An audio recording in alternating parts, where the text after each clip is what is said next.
रस्त्यावर असलेली उघडी गटारं हाच तुमचा विकास आहे का, असा सवाल अंबरनाथ विधानसभेचे राष्ट्रीय समाज पक्षाचे उमेदवार रुपेश थोरात यांनी विचारला आहे। रासपच्या प्रचारादरम्यान महिला उघड्या गटारात पडल्यानंतर त्यांनी संताप व्यक्त केलाय।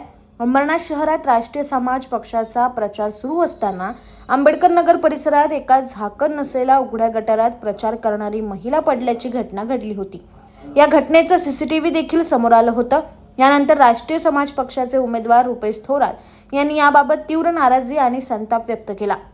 अंबरनाथ शहरात साधी गटारावर झाकणं नाहीत, हाच तुमचा विकास आहे का, असा प्रश्न विचारत अंबरनाथकरांना असा विकास नको आणि असे लोकप्रतिनिधीही नको, अशी टीका थोरात यांनी केली। आम्ही सर्व प्रचारात होतो। त्या प्रचारात चालत असताना आमच्या या ताई आहेत, या ताई चालता चालता रोड आहे, या रोडमध्ये मध्येच खड्डा आहे। प्रशासनाचं काम हे अशा पद्धतीने तुम्ही काम करता का?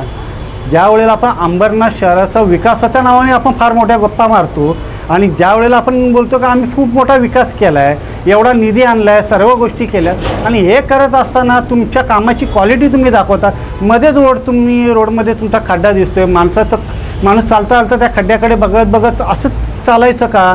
आमच्या पुढे आता सर्वांसमोर नागरिकांसमोर प्रश्न उभा राहिला आहे काय, ह्या दर्जा तुम्ही या अंबरनाथवासियांना तुम्ही कामाचा दर्जा दाखवलेला आहे का?